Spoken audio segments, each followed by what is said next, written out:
যেই বাটিতে প্রোটিজগুলো দিয়েছিলাম সেই বাটিতেই কিন্তু আমি এর মধ্যেই কিন্তু দিয়ে দিচ্ছি হচ্ছে পনিরের পকোড়া করার জন্য 1 চামচ প্রথমে বেসন দিলাম, তারপর একটুখানি অ্যারারুট দিলাম, খুব বেশি দেবো না।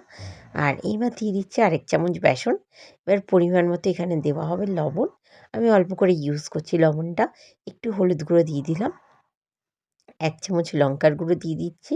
কারণ এটা কিন্তু বুঝে শুনে আপনারা ঝালটা দেবেন। পনির যেহেতু দুধের, সেই কারণে কিন্তু ঝালটা খুব বেশি দেওয়াটা উচিত নয়। আর এই যে পনিরগুলোকে আমি স্লাইস করে সুন্দর করে কেটেছি, টক দই দিয়ে দিয়েছি। এবার এটাকে কিন্তু মাখার পালা। এখানে কোনো জল ইউজ করব না আমি। টক দই দিয়েই কিন্তু আমি ভালো করে মাখবো। যে কোনো ব্র্যান্ডের টক দই ইউজ করতে পারেন, কোনো অসুবিধা নেই। এই দেখুন ভালো করে এগুলোকে কিন্তু আমি মেখে নিচ্ছি। ভালোভাবে আস্তে আস্তে আলতো হাতে মাখবেন, কারণ পনির কিন্তু খুব নরম, যেহেতু ছিঁড়ে যায়, খুব তাড়াতাড়ি ভেঙে যায়। মাখা আমার কমপ্লিট হয়ে গেছে।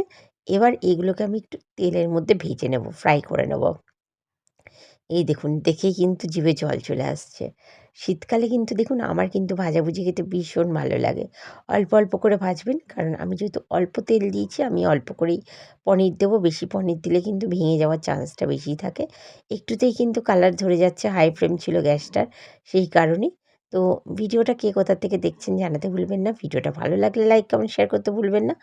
আর এই দেখুন হালকা হালকা যেহেতু কালার ধরে যাচ্ছে, আমার কিন্তু এই এপিঠ ওপিঠ বেশিক্ষণ রাখার সময় মনে হলোই না, এমনভাবে কালারটা ধরে যাচ্ছে।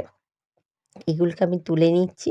আর আমার ইউটিউব চ্যানেলটাকে সাবস্ক্রাইব করে রাখুন, যদি আরও নতুন নতুন ভিডিও আপলোড পেতে চাইছেন। তো শীতকালে কিন্তু এই পনির পকোড়া খেতে অসাধারণ লাগে। জাস্ট আমি দইয়ের চাটনি দিয়ে এটাকে সার্ভ করছি। আর দইয়ের চাটনির রেসিপিটা আমার ইউটিউব চ্যানেলেই আছে, একটু সার্চ করে দেখে নেবেন, তাহলে অবশ্যই আপনারা দেখতে পারবেন। তো যাই হোক, ভিডিওটা ভালো লাগলে লাইক, কমেন্ট, শেয়ার করুন। টাটা।